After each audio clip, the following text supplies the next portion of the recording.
페이지 993페이지입니다.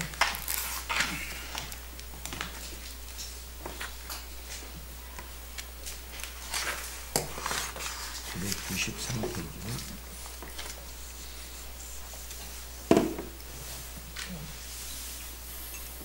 집사님 그 연필 하나 좀 주고 저기 하나 있는데.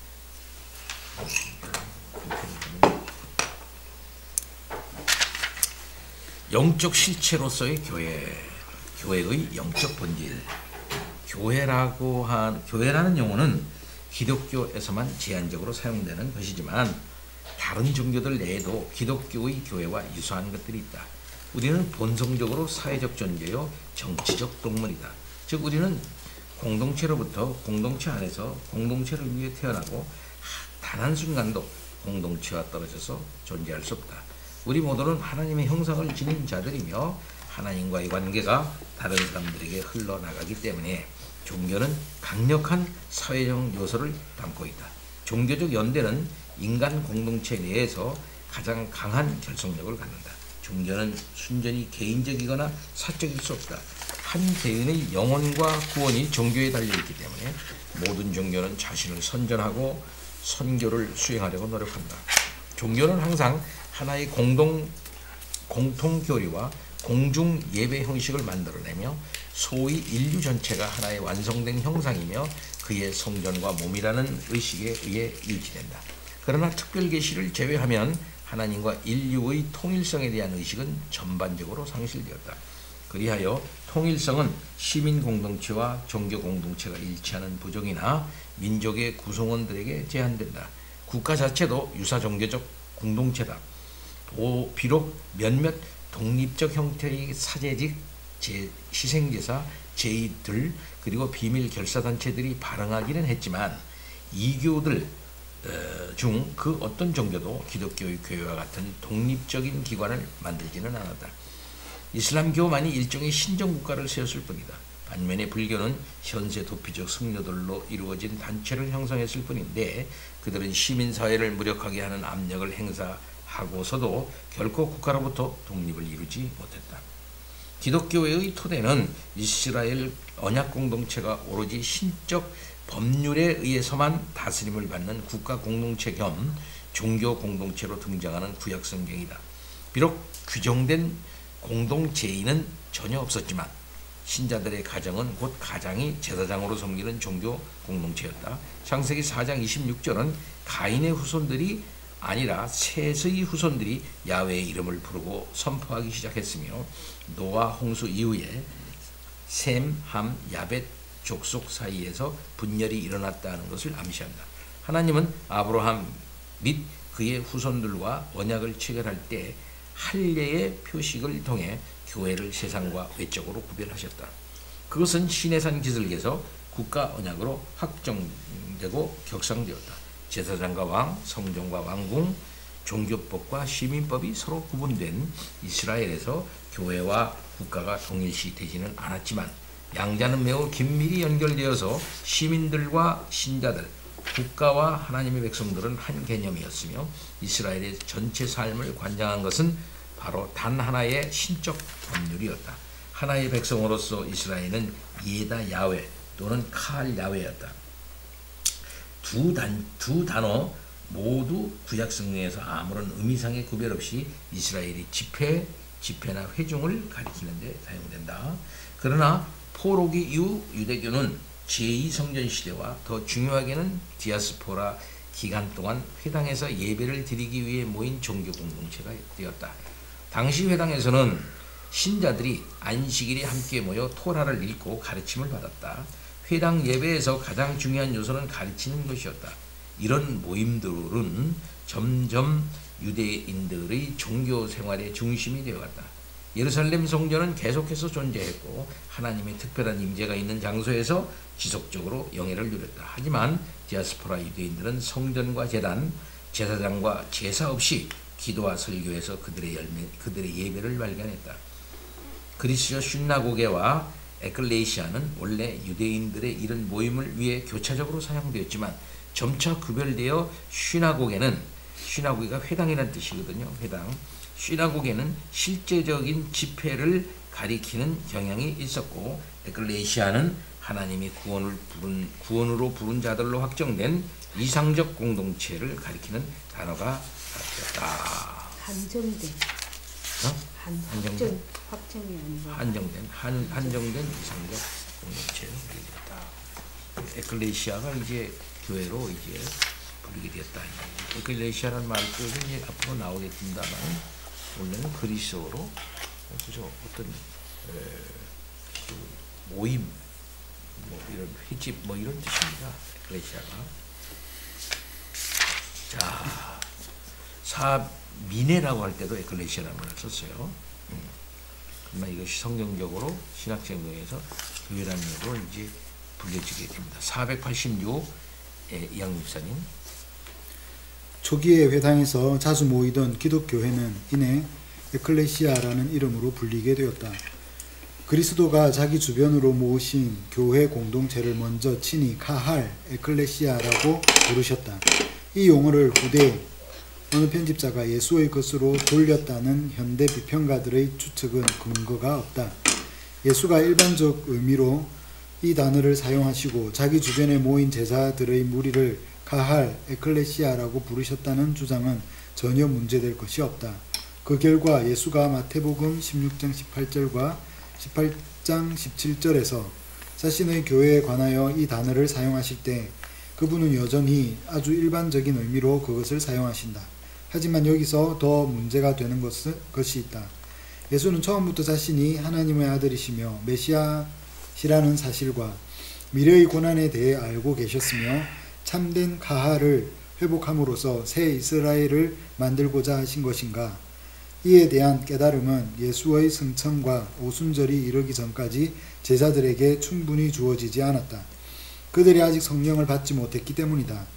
예수의 성천 후 그리스도의 공동체인 신자들은 교회, 즉 이스라엘을 대신하여 하나님의 새로운 백성이 된 독립적인 종교 집회가 되었다. 사도행전 5장 11절, 11장 26절, 고린도전서 11장 18절, 14장 19절, 28절, 35절에서 에클레시아라는 말은 분명히 회중의 모임이나 집회를 가리킨다. 하지만 심지어 모여있지 않을 때에도 이 단어가 다른 곳에서는 반복적으로 교회 자체를 언급하고 있고, 따라서 이 단어의 복수 형태인 에클레시아이에 대해서도 말할 수 있다. 예루살렘에서 시작된 교회는 소아시아로 퍼져나갔고, 심지어 교회가 상당한 규모로 성장했음에도 많은 성경 구절이 모든 교회들을 하나님의 에클레시아로 생각하고 그리스도의 몸이나 신부 또는 충만으로 묘사했다. 이 말은 그리스도의 우주적인 한 몸 안에 있는 개별 회중들과 지역 모임들의 근본적인 유기적 통일성을 강조한다. 에클레시아는 하나님의 선택받은 백성들이다.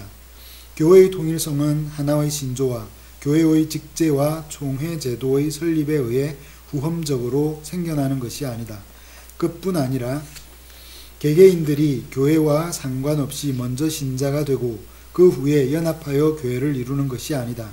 교회는 전체가 각 부분들보다 앞서 존재하는 유기체다. 교회의 통일성은 지역 교회들의 복수성보다 앞서고 교회를 모으시고 다스리시며 언제나 교회와 함께 하시며 교회와 가장 친밀한 관계를 맺으시며 그의 성령으로 교회 안에 계시는 교회의 머리 되신 그리스도에게 그 기초를 둔다. 모든 지역 교회는 그리스도라는 토대 위에 세워진 하나님의 백성들이요 그리스도의 몸이다. 그 지역에 있는 교회는 전체로서 존재하는 교회와 동일하고 그리스도와 지역 교회와의 관계는 그리스도와 보편 교회와의 관계와 같기 때문이다. 가장 넓은 의미에서 에클레시아는 지상과 천상 그리고 과거와 현재만이 아닌 미래까지를 모두 포함하는 하나님의 모든 백성들의 모임이다. 예, 그런 면에서 에클레시아라고 말할 때 이 교회는 뭡니까? 하나님의 택한 백성들 총수, 라고 말할 수 있는 보편교회를 의미하는 말이겠죠.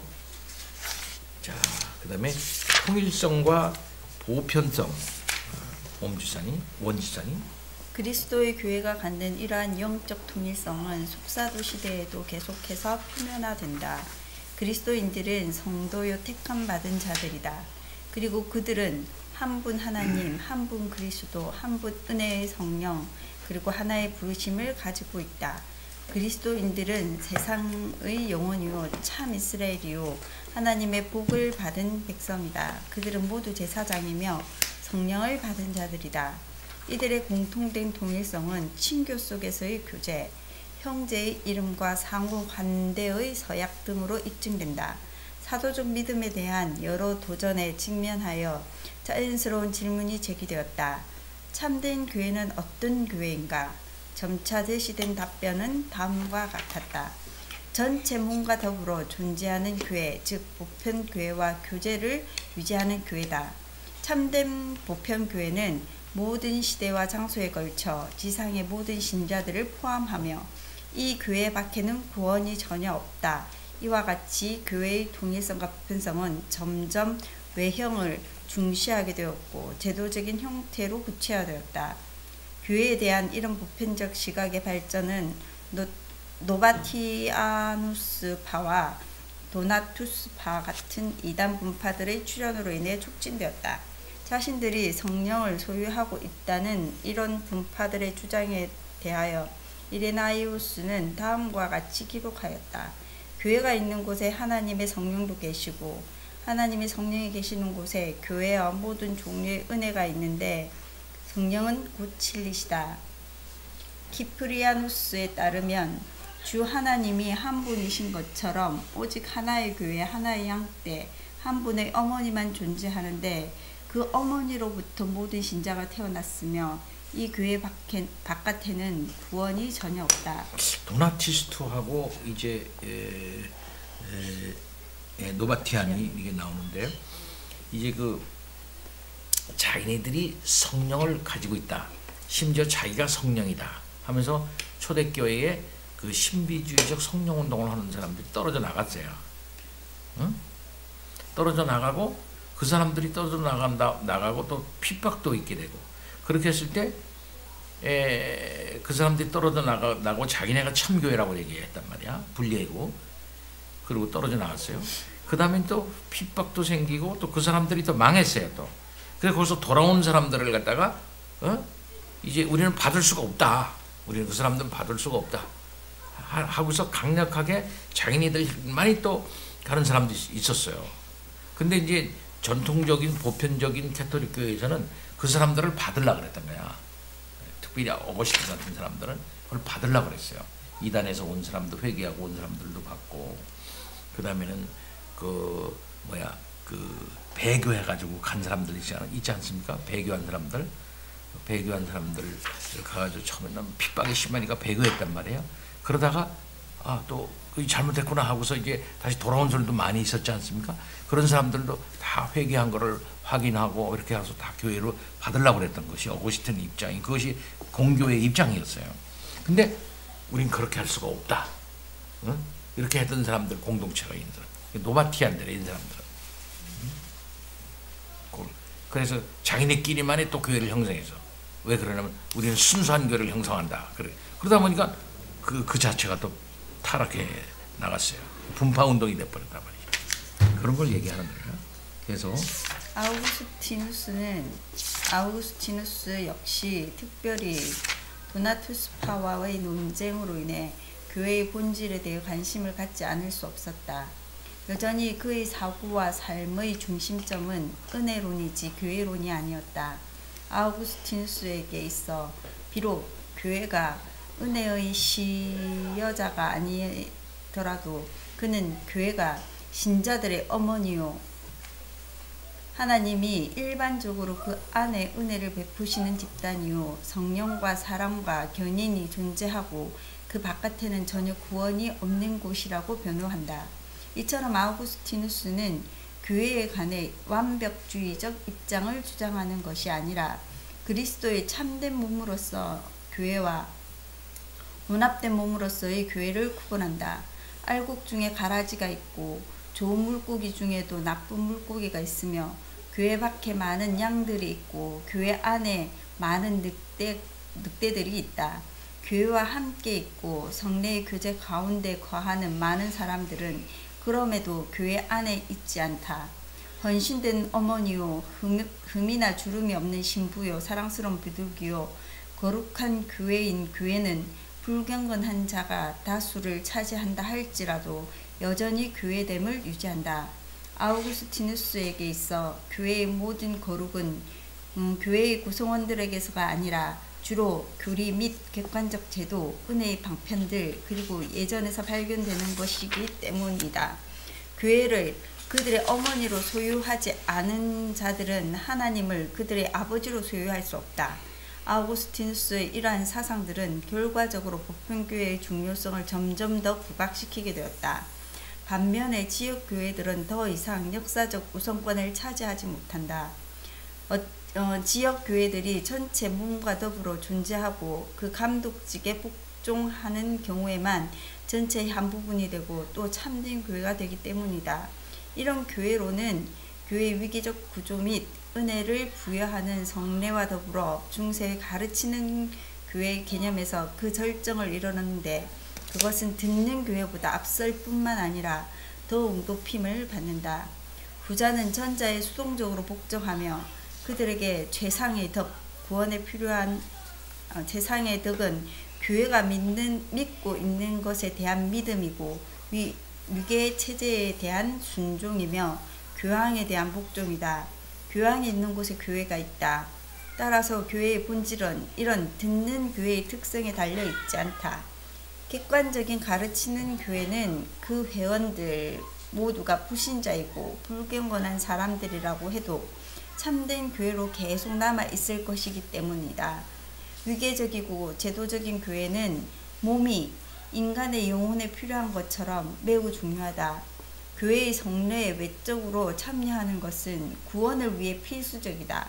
왜냐하면 교회는 로마나 갈리아 왕국이나 베네치아 공화국 사람들의 모임처럼 눈으로 볼 수 있고 손으로 만질 수 있는 것이기 때문이다. 교회의 합법적인 사역자들과 특별히 그리스도의 세상 대리자인 로마 교황의 통치 아래 동일한 성례에 참여하고 동일한 기독교 신앙을 고백함으로 함께 결합된 사람들의 모임이다. 이렇게 점점 이 보편교회론이 뭘로 바뀝니까? 보이는 교회의 보편성으로 바뀐다 이 말이에요. 그리고 보이는 교회의 보편성은 위계 질서를 아주 중요하게 생각하는 그런 교회로 바뀌어 나가면서 중요한 것이 뭐냐면은 가르치는 교회와 듣는 교회로 구분이 된단 말이죠. 가르치는 교회는 뭘로 이루어졌겠어요? 가르치는 교회는 자연히 사제와 직분자들 중심으로 이루어진 그런 교회가 되고, 듣는 교회는 청중으로서 일반적인 성도들로 되었단 말이에요. 그러니까 듣는 교회는 가르치는 교회에게 전적으로 의존하게 되죠. 그리고 가르치는 교회 없이는 듣는 교회 없다, 이렇게 나오겠죠. 그리고 사제 없는 교회는 뭡니까? 사제가 없는 교회는 교회가 아니다, 이런 식으로 생각하게 되면서 보편교회론이 가지고 있는 것이 점점 이제 보이는 교회가 가지고 있는 보편성으로 바뀌어 나간다고. 그래서 교황이 머리가 돼가지고, 교황이 가시적인 교회의 머리인 교황이 머리가 돼가지고 있는 직제가 있는 그런 가시적 교회가 보편교회다, 캐토릭 교회다, 이렇게 생각을 하고, 그런 보이는 교회 안에 들어야만 구원이 있다, 이렇게 생각하는 거로 굳어지게 된다, 이 말씀이죠. 그래서 이제 어떤 면에서 종교개혁은 이걸 또 거부하면서 보이는 교회와 안 보이는 교회를 나누는 거예요. 보이는 교회, 비지블 처치, 인비지블 처치로 나눠서, 진정한 교회는 뭔 교회냐? 하나님이 이 머리에 두신 교회, 그 택한 백성 전체, 거기에 이가 있다, 이 말씀입니다.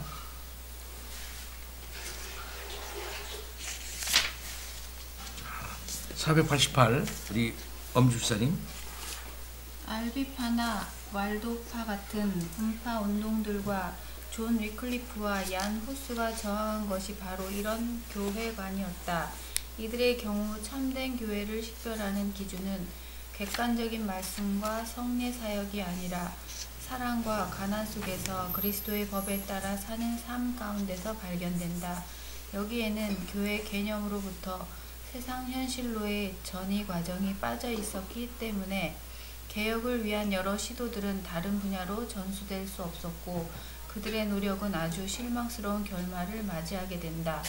16세기 종교개혁에 이르러서야 로마 가톨릭 교회의 대안으로 인정될 만한 근본적으로 다른 교회관이 등장했다.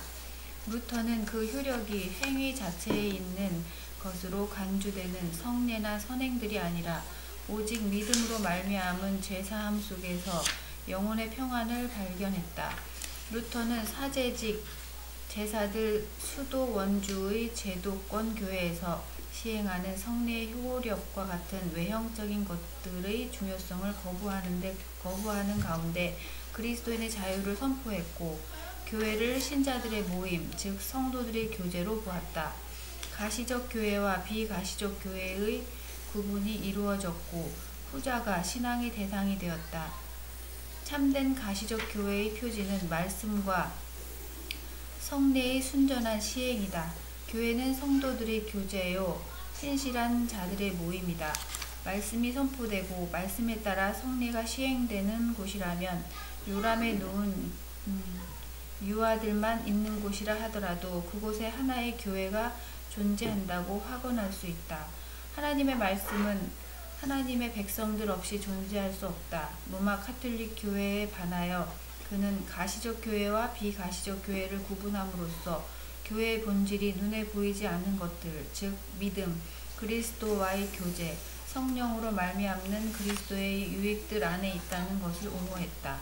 이 구분은 또한 현세에서 많은 악인들과 위선자들이 교회 안에 섞여 있는데 그들은 교회의 예전에 관해서는 참된 교회의 회원임에도 불구하고 이 교회를 구성하지 않고 오히려 마귀의 나라에 속한 자들이라는 점을 인정하는 데 이용되었다.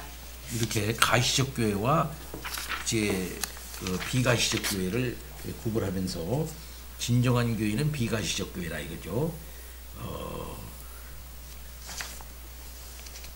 그래서 비가시적 교회의 본질에 있어서 가장 중요한 것은 믿음, 그리스도와의 교제, 성령으로 말미암는 그리스도의 유익들 이런 거를 갖다가 가장 중요한 것으로 생각하는 그런 것이 있다 이거. 근데 로마 가톨릭 교회의 가시적 교회에서는 사제가 있고 성례가 있고 효과적인 성례가 있고 가시적 성례가 있고 이런 것을 이제 그다음에 거기 위계 질서가 있고 하는 그런 가시적 교회를 중요히 여겼다 이 말이죠. 그러나 종교 개혁에 있어서 중요한 했던 그 포인트는 바로 이런 교회 간의 근본적 차이다 이게.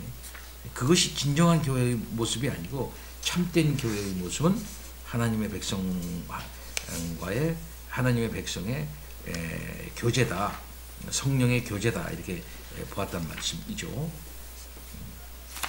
그리고 그 안에는 진정한 믿음과 그리스도의 교제 이것이 가장 중요하다 이렇게 이제 봐서 비가시적 교회를 본질적인 것으로 보았다 이 말이죠.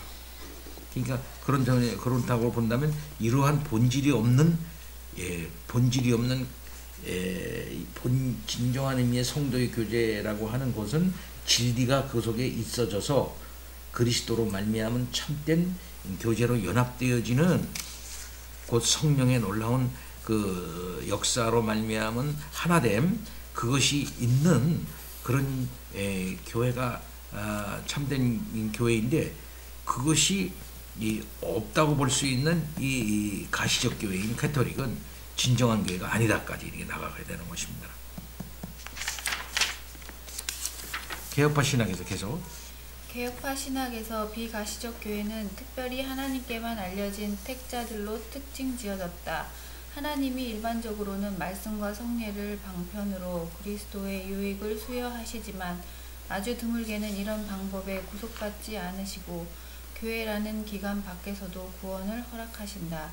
더구나 개혁파 교회들은 거룩한 삶과 교회의 7일을 주요 표지로 간주하였다. 선택은 교회의 토대가 되는 것인데 그것은 오직 믿음과 선행 가운데 스스로를 입증한다. 개혁파 신학자들은 영적 엘리트주의나 비판주의 또는 교리와 삶의 분리를 피하려고 노력하면서 교회 분열이나 위선자들이 존재와 같은 현실적인 문제들과 씨름할 때 가시적 교회와 비가시적 교회의 구분을 다양한 방식으로 이용하였다.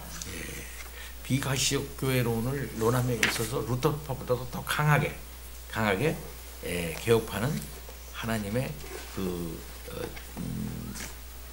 택자들만으로 이루어진 것을 확실히 한 거예요.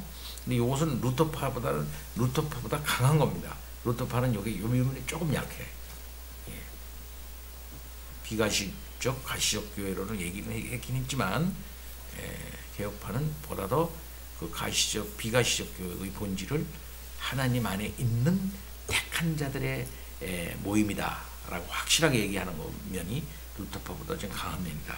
이렇게 볼 수가 있겠어요. 그리고 나타난 그 삶, 하나님의 그 택하심 거기에만 만족하는 게 아니라 하나님의 택하심은 어떻게 됩니까? 그것은 이 영혼 속에서 이루어진 거죠. 시간 속에서는 그 택함이 어떻게 이루어질까요? 믿음과 선행과 이런 걸로 뭘로 나타나? 하나님의 부르심으로 나타나고 하나님이 그들을 믿음을 주시는 걸로 나타나고 그들이 그것을 받아서 성령의 역사로 말미암아 그들의 외향으로 드러낸다 이 말이죠. 그것이 그러니까 하나님의 이 택하신 백성의 이 비가시성은 가시성으로 나타나도록 역사하신다고요, 하나님께서. 그래서 그 가시성을 그런 면에서도 아주 굉장히 중요시 보는 거예요. 가시성.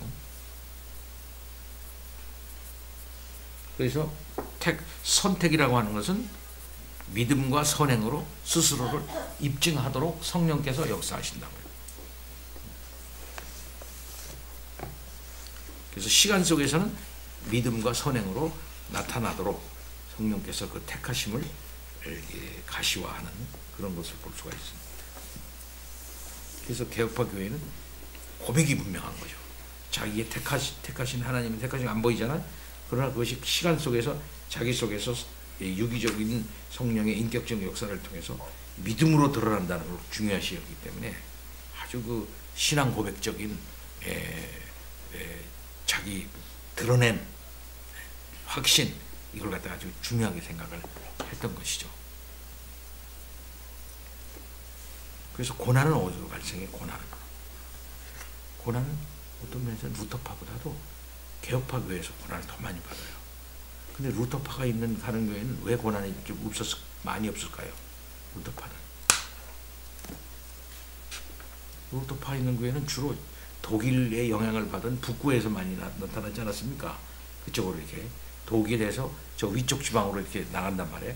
거기는 어떤 곳이냐면 알다시피 선제우들 말이죠. 황제를 뽑을 수 있는 당시에 자격 있는 선제우들이 다 어떻게 했을까요? 응? 그러니까 일종의 국가적인 권력을 가진 사람들이 다 뭔가 에라스티안주의처럼 루터파를 다 선택해버리니까 별로 그 근처에가 없다 이 말이에요. 그러면서도 또 투쟁이 있긴 있었죠. 농민전쟁이나 이런 전쟁이 있긴 있었지만 루터파가 그렇게 해서 이제 북구 지방의 정치와 함께 어울려가지고 될 수가 있었죠. 그러나 이 개혁파들은 프랑스에서 생각해보면 어떻게 됩니까? 프랑스 위그너가 거의 다 죽어버려요. 많이. 그 이유는 뭘까요? 정치가들이 귀족들이나 정치가 왕들이 뭘 택한 거야? 응? 천주교를 다 택해버리단 말이야. 천주교.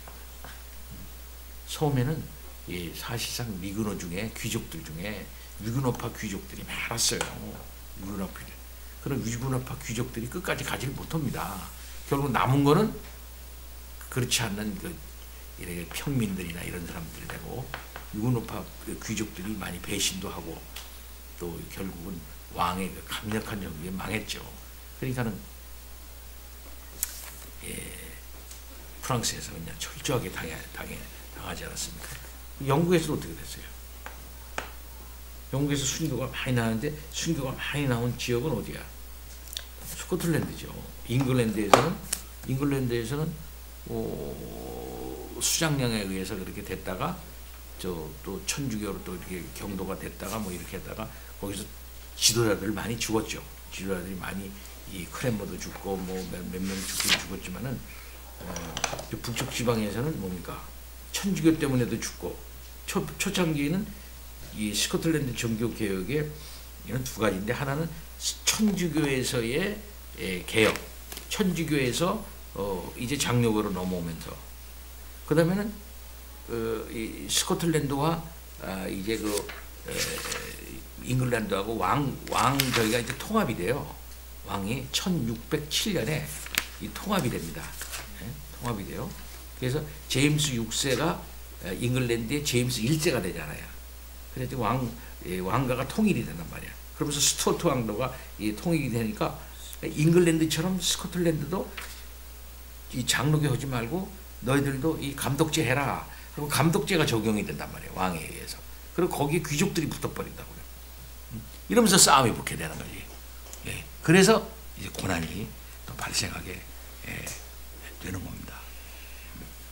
그러니까 거기는 독일 같은 경우에서는 정치와 종교가 서로 간에 이렇게 큰 마찰 없이 되고 프랑스에서는 정치와 종교 간에 우리 개혁파 간에 마찰이 있었고 엄청난 이제 박해가 있었고 스코틀랜드에서는 또 정치와 종교 간에 아주 심각한 마찰이 있어서 알다시피 스코틀랜드에서만 순교자가 몇 명 나오냐면은 1660년서부터 1688년 사이까지 그러니까 웨스트민스터 신앙 고백이 다 공인이 되고 그것이 1660년이라고 본다면은 다 되고 난 다음부터 몇 명이 죽냐면은 18,000명이 죽어요. 스코틀랜드에서만 18,000명이 엄청나게 죽습니다. 28년 사이에요. 예. 엄청나게 죽어. 언약파들이 다 죽어. 언약파들이 그걸 언약도들이죠. 언약도들이 18,000명이 순교당하는 그런 사건이 발생하게 돼요. 그 사람들은 주로 뭐 때문에 죽냐면 성공회의 주교제를 받아들일 수 없다. 이것 때문에 죽는 겁니다. 성공회, 잉글랜드 성공회를 받아들일 수 없다. 주교제를 받아들일 수 없다. 우리는 장로교 해야 되는데 왜 주교제를 우리가 하라고 그러느냐? 이것 때문에 18,000명이 죽어요. 와, 정말 그 보면은 정말 끔찍하네요. 죽이는 것도 너무 무섭게 죽여가지고.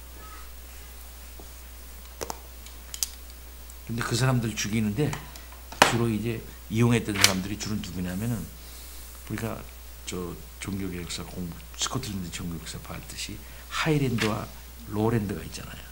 하이랜드 사람들은 무식하는 사람들이라 그러잖아. 막 무락부락하는 사람들. 근데 그 사람들은 주로 캐토릭 사람들이야. 예. 근데 그 사람들을 7,000명을 동원해. 톱을 무대로. 이 장로교도 언약파들을 톱을 하는 그 톱을 무대로 7,000명을 동원해가지고 무식한 그 하이랜드 사람들을 데려다가 이 장로교도들을 갖다가 학살을 합니다.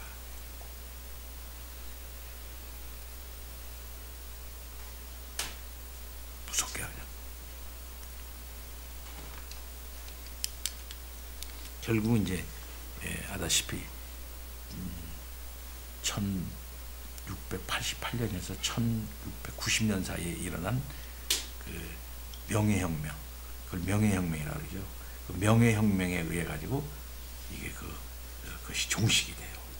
종식이 되고 왕은 쫓겨나고 네덜란드에서 온 월리암 공하고 메리하고 데려다가 이제 왕을 시킴으로써 이제 종교 자유령이 선포가 되면서 장로교가 이제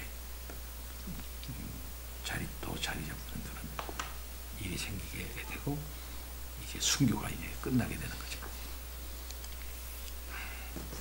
자, 종교 개혁의 쟁점점 하나님의 백성 벨기사님. 종교개혁은 교회 형태의 다양성을 가져왔다. 순차적으로 항변파, 소키노스파 그리고 합리론자들은 이런 배경 속에서 항변파 누구란 말했죠? 알미니안주의를 말하는 겁니다. 항변파는 소키누스주는 자의주의자들이에요. 그 소키누스주들은 이런 사람들은 삼위일체를 거부하는 자들이고 합리론자는 이성주의자들입니다. 그래서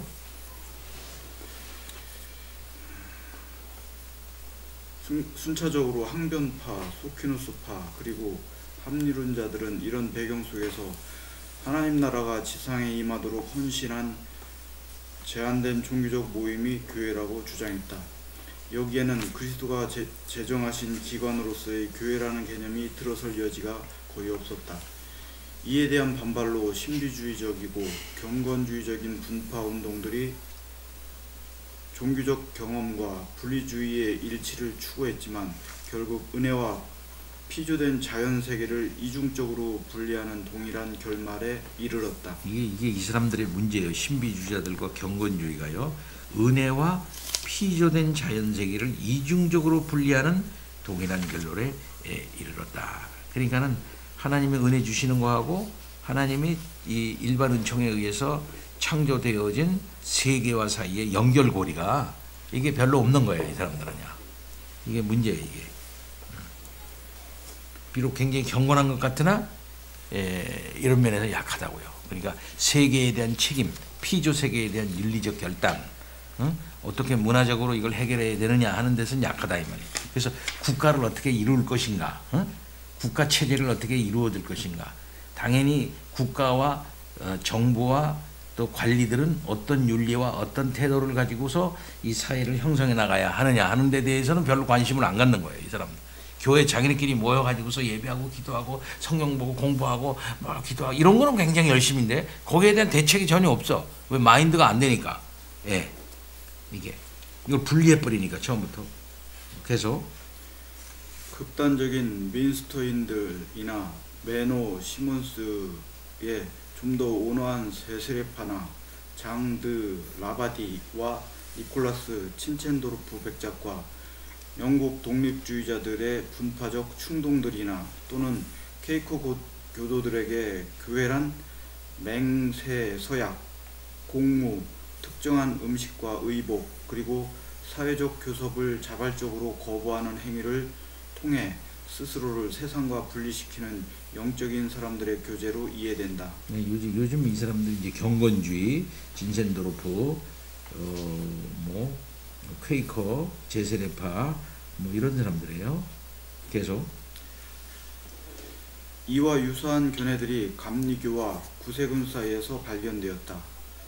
이런 종교적 상상력의 세계에서 근대의 세대주의적 전천년설의 창시자인 존 다비 같은 인물이 모든 교회와 교회적 형태들을 바벨과 같은 것으로, 즉 완전히 부패하여 적그리스도의 출현을 예비하는 것으로서 모든 참된 신자들에 의해 전적으로 거부되어야 할 것으로 공개적이면서도 단호하게 주장한 것은 조금도 이상하지 않다. 여기서 이제 세대주의적 전천년설이 이 사람에게서 나옵니다. 세대주의적 전천년설이. 계속해서 이제 신자들의 유일한 임무는 세상으로부터 물러나 모임을 통해서 그들 각자의 은사로 서로를 교화하고 잠잠히 그리스도의 재림을 기다리는 것뿐이다. 왜 이제 뭡니까? 현 내세 지향적인 것, 현재 내세 지향적인 기독교로 이제 바뀌는 그런 것이 이제 되는 거죠. 그래서 현세 자기가 사는 세계에 대한 어떤 윤리적 도덕적 책임 같은 거 이런 것들은 별로 생각을 안 하고 오시는 주님만 기다리고 성결하게 기다리는 그런 신부단장이니 이런 거 해가지고 기다리고 잘 있으면 된다 이렇게 생각을 하게 되면서 자기네들의 영적 공동체만 귀하게 생각하고 이제 사회의 불이라든지 정부 형태가 어떻게 바뀌어야 된다든지 또 이런 기독교는 어떤 식으로 사회에 공헌해야 된다든지 하는 이런 문제 별로 신경 안 쓰는 거예요. 거기에서 이제 이 사람들은 선교도 이런 데서 나와요. 빨리 저기에서 건져내야 된다 사람을. 저 망해가는데 왜 저래 빨리 저 사람을 건져내야 된다. 그래서 그 사람에다 열심히 해서 싹 건져내가지고 자기네 공동체에 속하게 만들고 요런 걸 귀하게 본다 이 말이죠. 요런 소극적인 부정적인 선교관념, 전도관념이 이렇게 나오게 된다 이거죠. 그래서 요 선교도 여기서도 많이 발생해요. 그래서요. 그리고 우리가 아시다시피 이 감리교도 웨슬레도 이 사람들에게 영향을 많이 받죠. 웨슬레도 미국에서 전도 실패하고 웬 여자하고 불륜을 저지르다가 실패하고 돌아와요. 돌아오면서 이제 웨슬레가 이 파도에 휩쓸려 가지고 거의 죽어가고 있는 이 사람들 이름 뭐더라? 모라비안 계통의 그 사람들이 그 중에서 찬송 부르는 거를 보면서 평안하게 죽어가고 있는 것을 보면서 저기 뭐가 있다 하고 거기 충격을 받아요.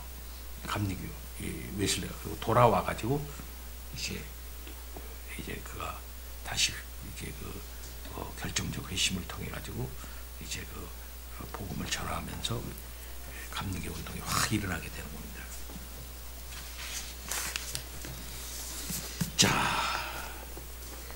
계속해서 비록 이런 추세가 교회의 해체와 교회 개념에 대한 급진적인 수정을 예시하는 것으로 보이기는 하지만 그 반대 지표들도 있다. 최고의 통치권이 거룩한 총회에 있고 행정장관을 통해 황제와 결속된 러시아 교회는 자신만이 유일하게 참된 정통교회라는 입장을 고수하는데 그들은 각종 분파들에 대한 억압을 통해 제국 전체의 믿음의 통일성을 유지하려고 힘쓴다. 이게 뭐 동방기독교죠? 동방기독교가 러시아 종교에 뭐 그리스 정교에 나라마다 이게 다 이렇게 있는데 그 사람들이 생각에 이게 지금 러시아 정교에서는 러시아 정교에서는 우리나라 선교사들이 러시아에 가서 복음 많이 전파하죠.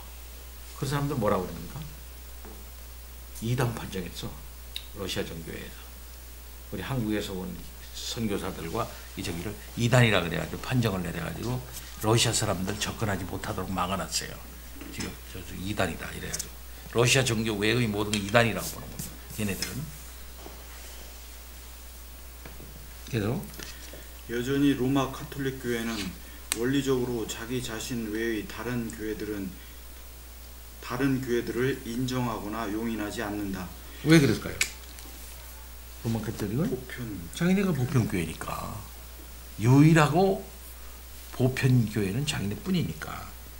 그리고 그 교회 안에 들어와야만 그 가시적 교회 안에 들어와만 교회가 있는 거예요. 그 가시적 교회는 로마 교황이 다스리고 주교가 있는 그런 직제에 의해서 움직이는 그런 조직적 가시적 교회를 말하는 거거든요. 그 교회 안에 들어와야 한다는 거예요. 근데 그 교회 안 들어오면 안 된다. 근데 그 교회 들어오는 게 뭐예요? 세례야. 영세를 받아야 된다. 영세. 그 영세는 그러면서 가입례야. 들어오면 된다 이거지. 그때 그들은 굳이 확실하게 믿지 않아도 동의하면 되는 거야. 동의 수준. 믿음을 동의 수준으로 이해하고 이렇게. 그래서 다른 교회는 원리적으로 인정하지 않는다. 그래서 통일성을 부과하려는 다양한 시도들에도 불구하고 교회는 현대 사회에서 점점 동질성을 잃어가고 있다. 개신교 진영에서도 상황은 마찬가지다. 가톨릭 교회에서 새로운 수도회들을 양산해내는 것과 동일한 독특한 경건의 동기들이 개신교에서는 새로운 분파를 산출하는 경향이 있다. 개신교는 슐라이어 마을처럼 기독교회는 거듭난 개인들이 함께 모여 모습을 갖추고 서로 대화하고 협동하는 체제를 만든다는 교회를 이해함으로써 역사를 구출하려다가 결과적으로 신적 제도로서의 교회를 잃어버리게 되었다. 본질과 발현 또는 이상과 현실로서의 가시적 교회와 비가시적 교회라는 표현에서 위안을 구하는 것이나 가시적, 인간적 교회 공동체를 비가시적, 영적, 신적 중심으로부터 분리시키는 방법으로서 하나님 나라와 교회 또는 믿는 공동체와 교회에 대해 말하는 것은 문제 해결에 도움이 안 된다. 어떤 경우에든 지상에 있는 그리스도의 몸인 교회의 현실이 비역사적 관념 또는 이상을 위해 희생된다. 많은 현대 신학자들이 교회를 그리스도가 원하지도 의도하지도 않았으며 실제로 기독교 부패의 원인이 된 제도로 간주하는 것은 전혀 놀랄 일이 아니다. 계속해서 490 이옥복 씨. 성경은 우리에게 교회에 관해 다양하고 풍성한 표현을 제공한다. 소집하다를 뜻하는 동사들로부터 파생된 카할, 에클레시아라는 단어는 이미 어떤 목적을 위해 모이고 그 목적을 위해 서로 연합된 사람들의 모임을 가리킨다. 신약 성경에서 하나님의 이스라엘 백성은 그리스도의 교회로 대체되었는데 그것은 이제 하나님의 거룩한 나라, 택하신 족속, 왕같은 제사장이다. 에클레시아를 번역하기 위해 사용된 처치라는 단어는 그리스도의 교회가 갖는 이런 특징을 원어들만큼 명료하게 표현하지 못한다. 그것은 아마도 키리아케 또는 키리아콘에서 파생되었을 것이다. 따라서 이것은 본래 회중 자체가 아니라 모임 장소, 교회 건물을 의미했다. 교회라는 단어에서는 신약 성경의 에클레시아라는 용어가 갖는 의미가 모호해졌고 교회가 하나님의 백성을 가리키는 명칭이라는 의식이 거의 다 파괴되었다. 에클레시아의 번역에 대한 기록들, 이것은 또한 에클레시아가 네덜란드어로 꺼룩이라고 발음하더라고요. 꺼룩 이라는 말 대신에 헤멘테로 흔히 번역되는 이유다. 영어의 공동체라는 단어와 마찬가지로 이것은 신자들의 교제, 성도의 친교로서의 교회라는 의미를 보다 효과적으로 전달한다. 하지만 헤멘테 역시 지방정부의 실체들을 가리키는 국민적 용어로 쓰이기 때문에 여기는 케르크라고 했는데 케르크가 더 선호되는 번역어와 표준적인 용례가 되었다. 19세기의 네덜란드 계획교회를 폐지하기 위한 의도적인 노력의 일환으로 네덜란드 법은 네덜란드 발음이라 잘 모르겠네 이것도. 또는 교회협회라는 말로 사용하기 시작했다.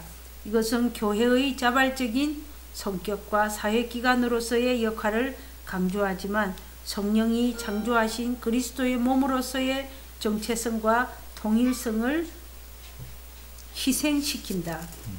더 중요한 것은 하나님의 백성으로서의 교회가 종말론적 개념으로서의 하나님 나라와 혼동되거나 동일시 되어서는 안 된다는 점이다.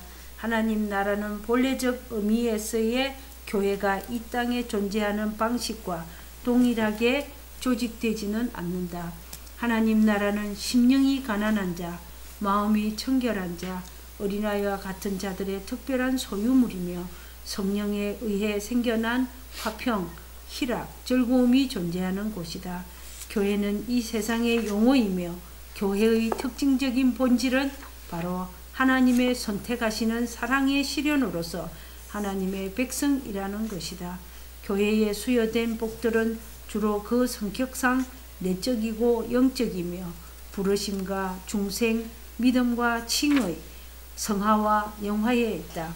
그 복들은 하늘나라의 소유물이고 언약의 유익들이며 현세와 무엇보다도 내세를 위한 약속들이다. 그럼에도 불구하고 의심할 바 없는 성령의 은사인 하나님 나라의 유익들이 하나님의 백성을 향한 선교를 위해 지상의 교회에도 주어진다는 것 역시 사실이다. 성령의 은사들이 신자들에게 분배되는 이유는 이를 통해 다른 사람들을 유익하게 하고 불신자들을 초청하여 그리스도를 믿게 하기 위함이다.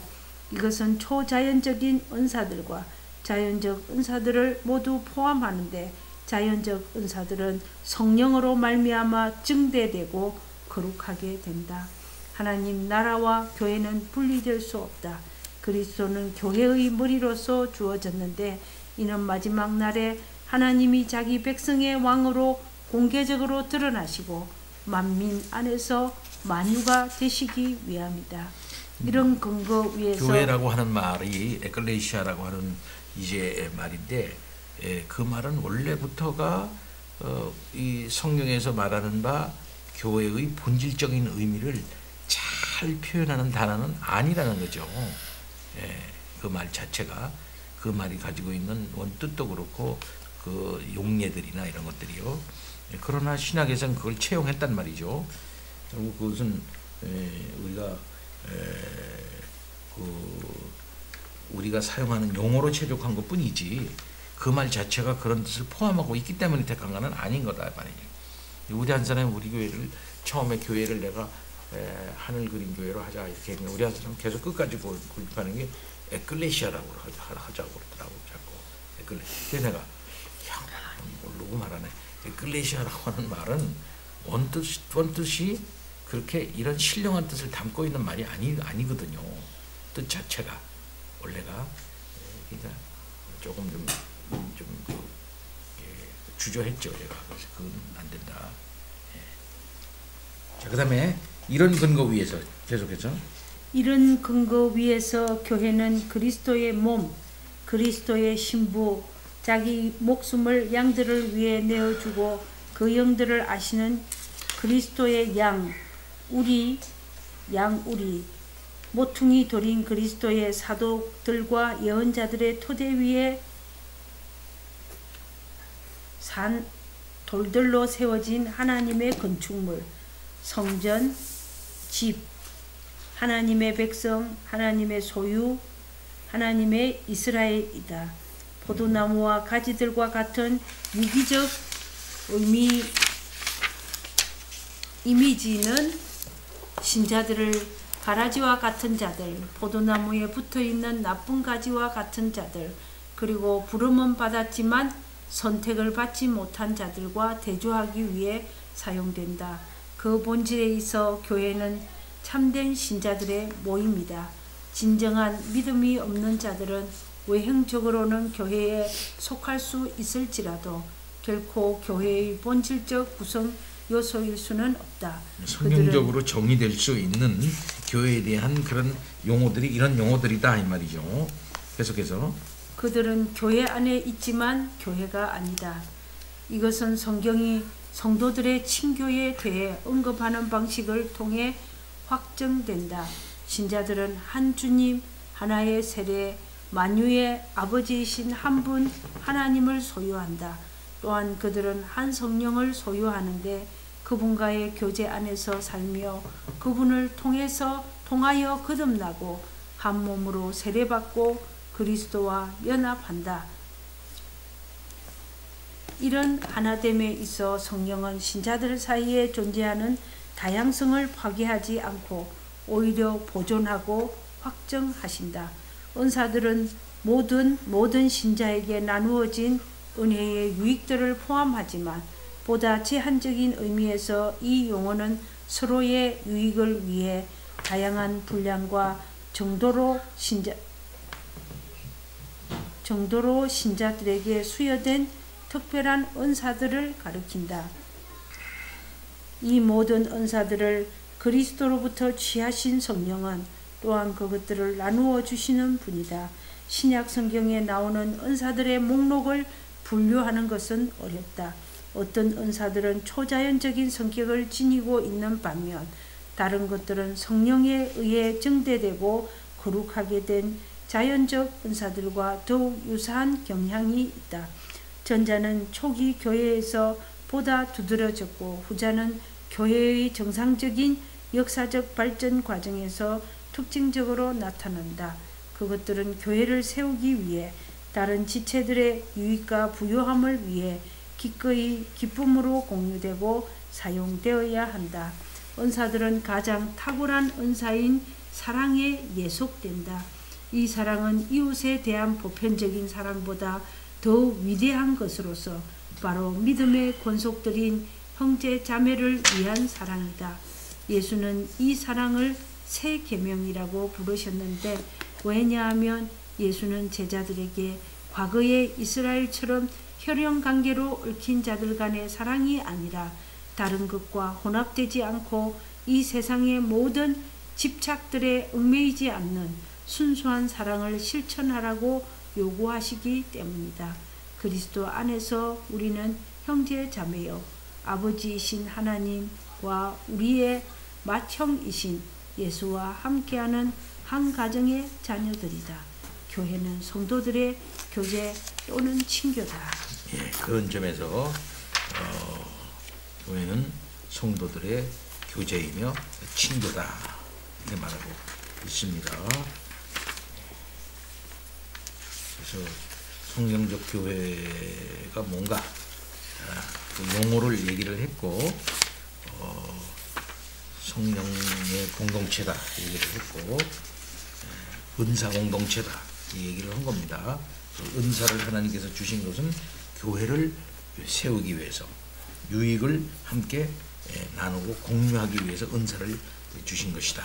그 은사 중에서는 사랑이 제일인데 그야말로 사랑의 공동체다 이렇게 말할 수가 있는 것이고, 그런 점에서 교회는 그리스도 안에서 형제 자매이고 예수 그리스도를 맏형으로 한 가정의 자녀들이다 했죠.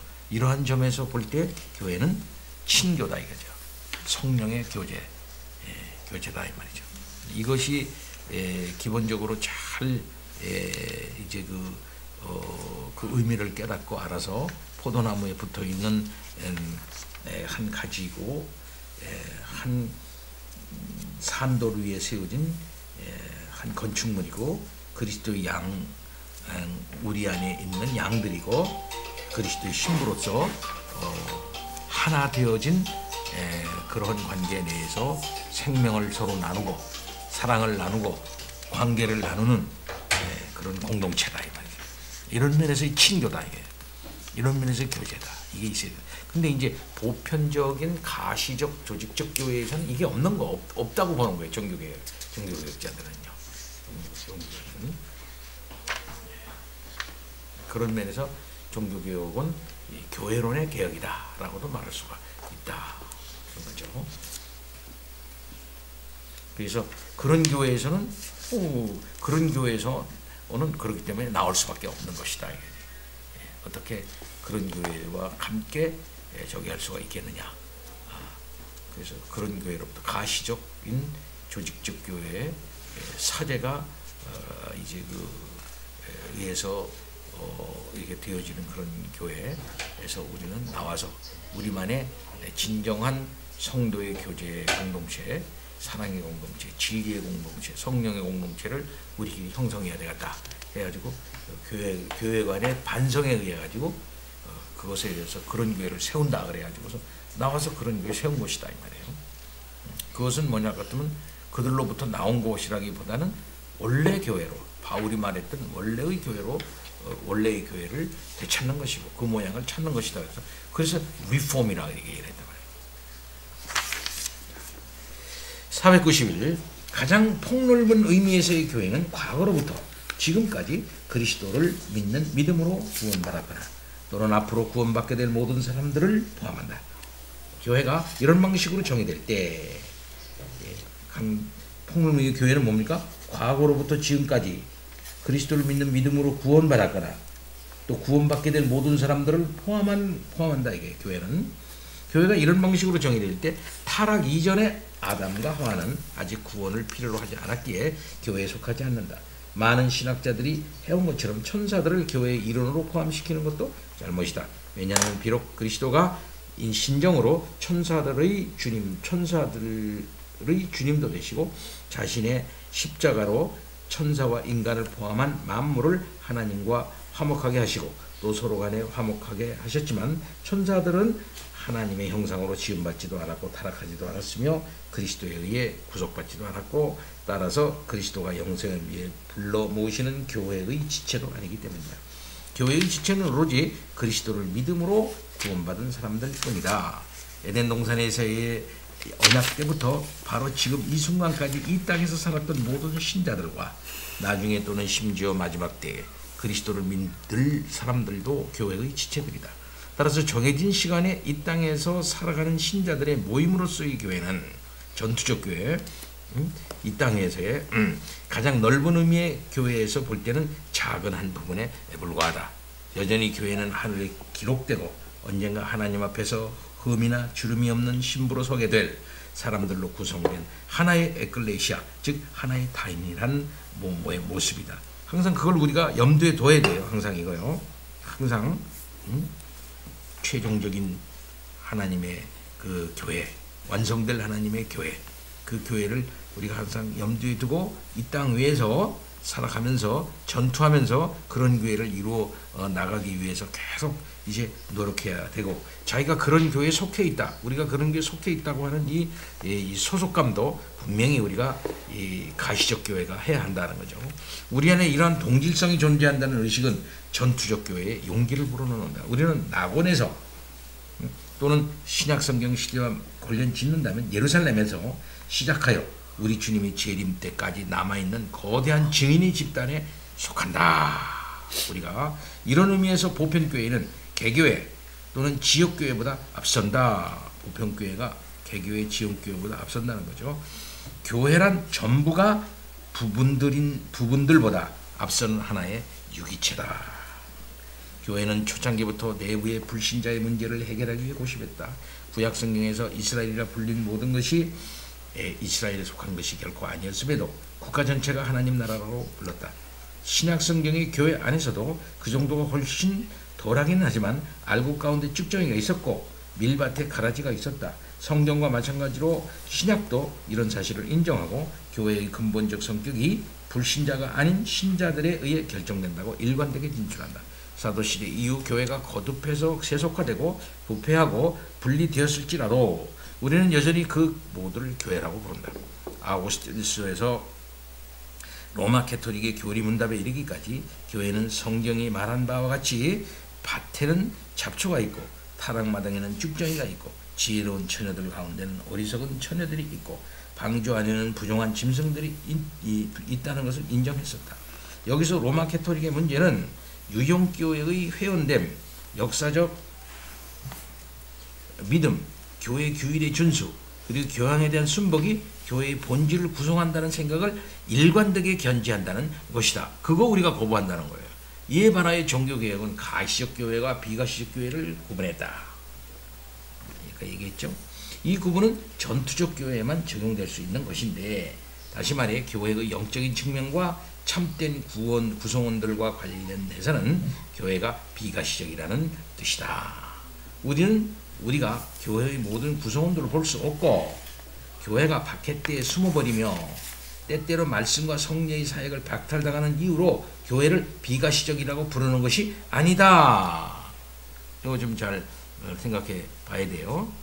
교회가 숨어버린다. 박해가 있을 때 구성원들을 다 보이지 않는다. 그래서 비가시적이 아닌 거예요.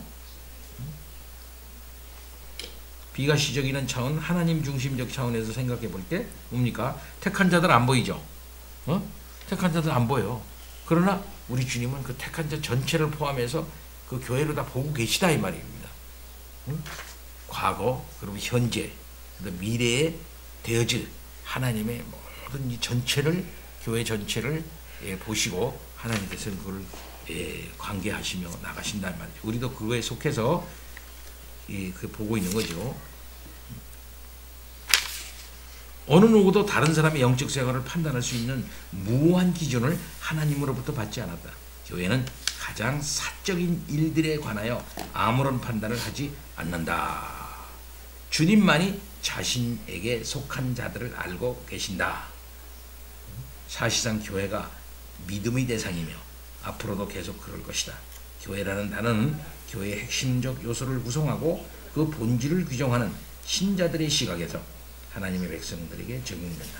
교회라고 하는 용어에는 제유법적인 요소가 있다. 곧 점체가 부분을 따라 명명된다.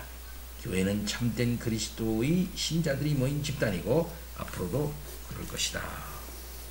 이 중요한 말 있어요. 교회는 가장 사적인 일에 관하여 아무런 판단을 하지 않는다. 이게 무슨 말일까요?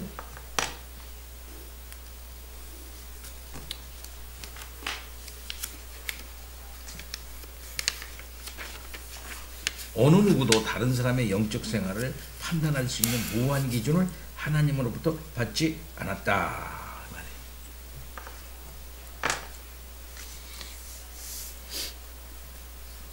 모든 것의 결과는 하나님께 맡기고 우리 결과가 아니, 아니라 지금 현재의 모습에 그 사람이 가지고 안 있는 맞는다 해도 내 마음에 안 맞는다 해도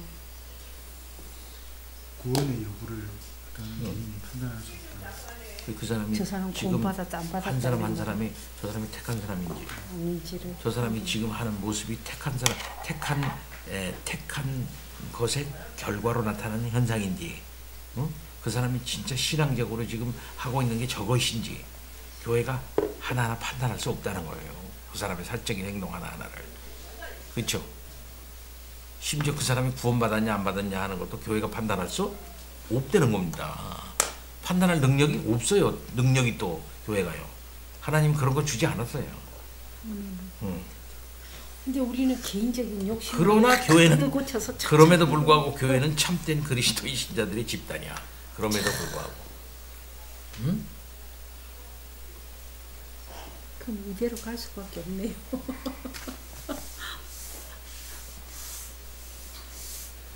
거기서 우리는 교회가 우리가 교회의 모든 구성원들을 볼 수도 없고 교회가 박해에 대해 숨을 벌이며 때때로 말씀과 성리의 사역을 박탈당한다는 이유로 교회를 비가시적이라고 부르는 것이 아니다. 이 얘기가 의도가 있어서 여기다 이 말을 길게 넣으시는 거 아닌가요? 그렇죠. 그 의도는 비가시적이라는 의미가 오해하면 안 된다. 그렇죠. 비가시적이라는 말 오해하면 안 된다는 거죠. 오해했을 때 어떤 문제가 있는지. 오해할 때는 것은 저 사람이 믿는 사람인지 안 믿는 사람이 모르잖아. 지금 교회가 우리 눈에는 현실적으로 보이지는 않잖아. 예? 현실적으로 겉으로 나타나지만 이렇게 여기 있는 교회가 여기서 앉아가지고 저 동네에 있는 교회를 안 보이잖아요. 예? 그런 의미에 가시적으로 나타나지 저 사람들이. 그러나 저 사람들이 지금 현실적으로는 헤아릴 수 없고 안 보이잖아. 숨어버릴 수도 있고. 그런 차원에서 가시적이 아니라는 거예요. 비가시적이 아니라는 거죠. 비가시적인 영적인 거예요. 영적이라는 것은 뭐냐면은 하나님의 머릿속에 있는 교회. 하나님의 안중에 있는 교회. 그리고 또 지금 안 믿지만 앞으로 믿을 교회. 이게 아마 그거 비가시적 아닙니까? 그런 차원에서의 비가시. 그리고 믿는 사람의 총수. 그러니까 믿었고 앞으로 믿을 사람의 총수. 이러니까 그건 비가시성을 포함하고 있는 거죠. 그런 점이 비가시성이죠. 자, 좀 넘어갑니다. 그리고서 마치겠어요. 492. 또 다른 개념상의 내가 이렇게 이왕비사이. 또 다른 개념상의 어려움은 교회가 한편으로는 성령에 의해 회집되고 은사에 따라 인도되는 살아있는 유기체인 동시에 다른 한편으로는 특정한 정치 형태로 구성된 기관이라는 점이다. 여기서 두 가지 오류를 지적할 수 있다. 1. 그리스도의 몸에 순전히 영적으로 참여하는 것만을 중시하여 지상의 제도에 무관심한 열정주의의 오류가 있는가 하면 2. 교회의 제도적이고 위계적인 구조를 교회와 동일시하는 로마 가톨릭의 오류가 있다. 전자에서 지상교회는 하나의 관념이나 이상, 즉 선택이나 완전성이라는 관점에서 정의되는데 문제는 선택이 추상적인 개념으로서 하나님의 작정과 마음 안에 존재하기 때문에 지상교회의 실제 구성원인 사람들과 대응하지 못하는 데다가 완전성 개념도 지상교회의 실제 모습을 묘사하지 못한다는 점이다. 교회는 그야말로 전적으로 비가시적이 되어버린다. 듣는 교회보다는 위계적 제도인 가르치는 교회의 차원에서 교회의 본질을 정의하는 후자는 유형 교회의 회원됨과 부르심 및 세례가 결코 진정한 믿음의 증거가 되지 않는다는 점을 인정하지 못한다. 선택받지 못한 사람들이 부르심을 입고 믿지 않는 많은 사람들 역시 세례를 받는다. 이스라엘에서 난 자가 모두 이스라엘은 아닌 것이다. 그래서 전자가 가시적 교회를 이루지 못하는 반면에 후자는 비가시적 교회를 무시한다. 이런 오류들은 가시적 교회를 제도와 동일시하고 비가시적 교회를 유기체와 동일시하는 것으로 표현되지 않는다. 제도와 유기체는 모두 지상의 가시적 교회가 가지는 측면들이고 이 둘 모두 비가시적인 영적 배경을 가지고 있다. 유일한 해결책은 신자들 안에 지속적으로 존재하는 옛 아담 역시 교회에 속하지 않았다는 것과 교회는 지금도 완성되어가는 과정에 있다는 점을 인정하는 것이다. 참되고 충만한 교회의 정체성은 마지막 완성의 때에야 성취될 것이다. 비가시적 교회와 가시적 교회는 선택받은 자들과 위선자들로 이루어진 두 개의 교회가 아니라 하나의 동일한 교회가 지닌 두 측면이다. 동일한 신자들이 한 경우에는 그들의 마음에 자리하고 오로지 하나님께만 확실히 알려진 믿음의 관점에서, 또 다른 경우에는 그들의 증언과 삶의 관점, 즉 우리에게 열려있고 우리가 관찰할 수 있는 측면에서 관측된다. 지상교회가 여전히 완성의 과정에 있기 때문에 이 두 측면은 심지어 가장 순전한 교회에서조차 결코 동일할 수 없다. 언제나 교회 안에 비신자들이 있고 교회 밖에 신자들, 어떤 이유에서 조직된 제도화된 교회의 교제 밖에서 살아가지만 참된 믿음을 소유한 사람들이 있을지라도 교회의 본질은 신자들로만 이루어진다. 교회는 마지막 완성에 이를 때까지는 신앙의 조항일 뿐이며 항상 그렇게 남아있을 것이다. 예. 확실히 그 지상 제도에 무관심한 열정주의적인 차원에서 영적인 것만 강조하는 그런 그 성령 중심적인 그런 은사 중심적인 그런 교회들이 있죠. 그 안에는 교회 정치가 없는 수가 있어요. 그렇다 보니까 교회의 정상적인 정치가 없어지게 되니까 주로 그때마다의 임시성이랄까, 그 다음에는 성령의 인도, 그때마다의 그런 걸 쫓아나가는 그런 어떤 그런 게 있을 수가 있겠죠. 두 번째는 너무 지나치게 이 행정만 강제하는 특정한 정치 형태로만 되어지는 거, 위계질서, 제도적이고 이런 두 개는 서로 간에 모순을 가지고 있다, 이렇게 말할 수가 있을 겁니다.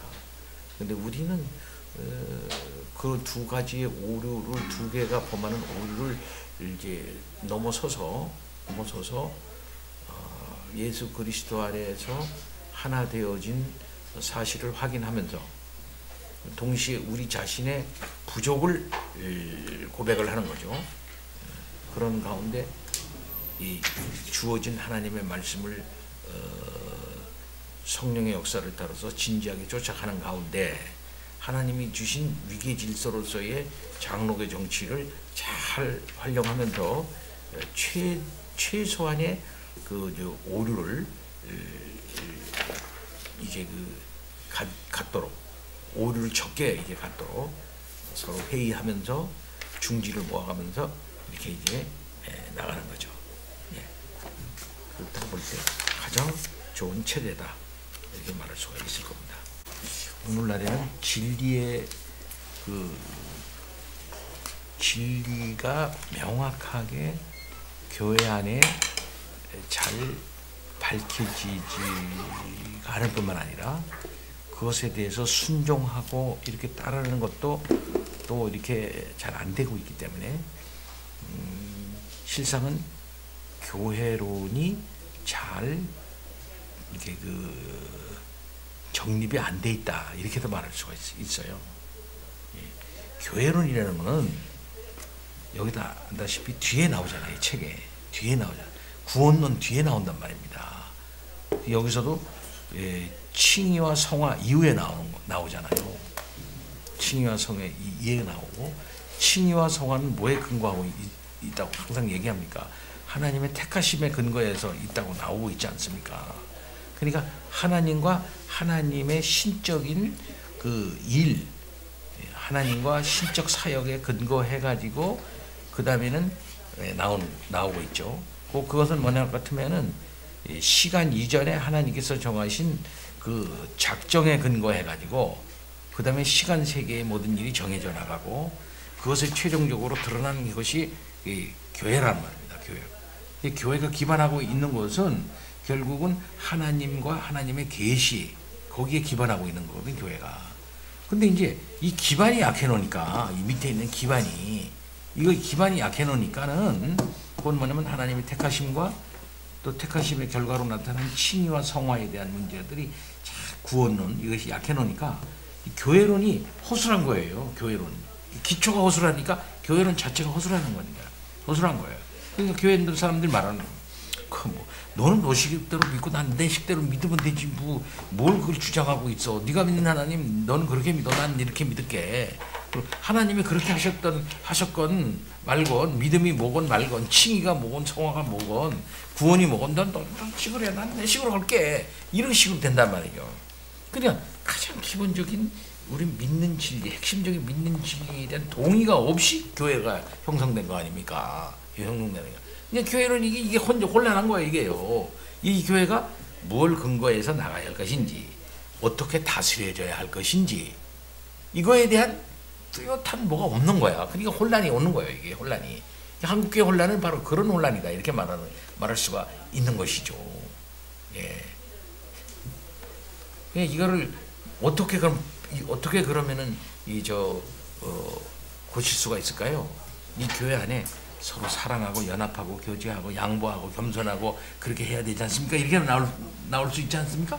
그럼 뭔 근거로 양보하고 뭔 근거로 대화하고 뭔 근거로 뭐 이렇게 하고 그럴까 할 거예요. 그 밑에 있는 걸로 이걸 가지고 근거로 해야 되는데 이게 합의가 안 돼 있는데 이게 제멋대로 믿고 앉았는데. 그러니까 문제는 뭐냐면 교회 안에 이런 신앙 논쟁을 안 하는 걸로 나타나고 있잖아 지금. 골치 아프니까. 이런 신앙 논쟁을 안 하는 걸로 나타나서 평화를 유지하고 있는 거니까 그 평화는 무슨 평화예요? 본질을 뒤에다 놓고서 뒤에다 이렇게 놓고 그저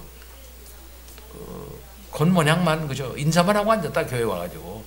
그래서 넌 그렇게 믿냐? 아이, 넌 그렇게 믿고 넌 그렇게 믿고 너의 믿음에서 내가 간섭도 안 하고 너도 나한테 간섭하지 마. 다만 예배 때 같이 앉아서 찬송 같이 부르고 목소리 같이 합치고 헌금 같이 내고 서로 그리고 문제에 대해서 심각한 논의를 안 하는 정도로 그렇게 하고 우리 나름대로 내 삶에 대해서 네가 왜 간섭을 해? 우리는 영적 교제라는 것은 교제와 성도의 교통이라고 하는 것은 그걸 넘어서는 것인데 그 이상한 생각을 못해. 그냥 우리는 어느 정도 이 정도만 하면 되는 거야 하고 교회를 그렇게 생각하거든요. 그러니까 이게 오늘날에 있어서는 이게 교회 개혁이 심각하게 문제가 더 어렵다는 거죠. 그러니까 16세기의 교회 개혁은요 진리의 개혁으로부터 시작해서 교회론의 개혁으로 나갔다 이 말이야. 그렇잖아요. 진리의 개혁을 진리에 대한 새로운 인식을 통해서 야 이런 거야? 그러면 교회를 새롭게 해서 교회를 제대로 해야지. 이게 됐다 이 말이죠. 그렇잖아요. 진리 인식을 함으로써 그럼 교회가 성결해져야지. 교회 체질을 바꿔야지. 교회를 그러면 새롭게 모여야지. 교회의 관계를 새롭게 맺어야지. 이런 걸로 자연스럽게 이렇게 일로 나갔다 이 말이죠. 그러나 지금은 뭐합니까? 이게 안 되니까 밑에 이게 의미가 없고 이게 안 되니까 그 방향으로 나갈 수 없는 거예요. 그러니까는 교회 안에 있는 기존의 체계를 그저 문제성 없이 더 파괴적이지 않게 잘 그저 유지 관리 그저 하는 정도로 교회를 나가 놓으니까 근본적인 그러니까 이렇게 되니까 결국 뭐를 대우하게 되는 거예요. 교회 안에 있는 기득권자들을 어떻게 합니까? 대우할 수밖에 없는 거야. 기득권자들은 뭐냐면 목소리가 크고 영향력이 많고 그렇게 하니까 그 사람들 관리를 잘해. 그 사람들한테 아부하고 그 사람들이 노는 마당에다 괜히 돌을 안 던지고 얘들 그러면 안 된다 하고 칼 거기다 수술칼을 들이대지 않고 그냥 이렇게 잘 이렇게 잘하고 이렇게 해. 니들이 가지고 있는 기득권과 니들이 가지고 있는 발언권 보장해 줄 테니까는 그냥 가만히만 있어. 문제만 일으키지 마. 이런 정도로 나가고 있는 거란 말이지. 그러니까 교회 안에 문제의식을 가지고 있는 젊은이라든가 이런 사람들이 이 문제도 이 밑에 있는 기초가 되는 이 문제도 해결이 안 된 젊은이들이 이 문제 해결 안 된 젊은이들이 위에 와가지고 꼴을 보니까 이게 자기 생애도 안 맞거든. 이거 가지고 문제를 제시하는 거야. 근데 실상 그 문제를 제기하는 젊은이들조차도 이 밑에 있는 기본적인 문제가 해결 안 된 애들이 많아요. 이게. 그러니까 이게 심각한 거죠, 이게. 이 문제가. 어디로부터 손을 대야 할까요? 어디서 손을 대야 할까요? 이양미사님, 어떻게 생각해요? 저에게는 대책이 없습니다. 그러니까 지금 손댈 건 논리적으로 보더라도 손댈 건 밑에 되죠. 기초를 새롭게 해야죠. 근데 그쪽에 관심이 있는 사람들이 없잖아요. 적잖아요. 나이 먹은 사람이나 좀 교회를 오래 다니는 사람은 기초에 전혀 관심 없습니다. 그야말로 관심이 없어요. 전혀 관심이 없어요. 자기는 성경을 안다고 생각해. 자기네는 잘 믿는다고 생각해. 어떤 누구 하나 목사님이 설교 좀 재밌게 해주면 되는데 재밌게 안 해서 그렇잖아요. 이 정도로만 문제의식을 가져요.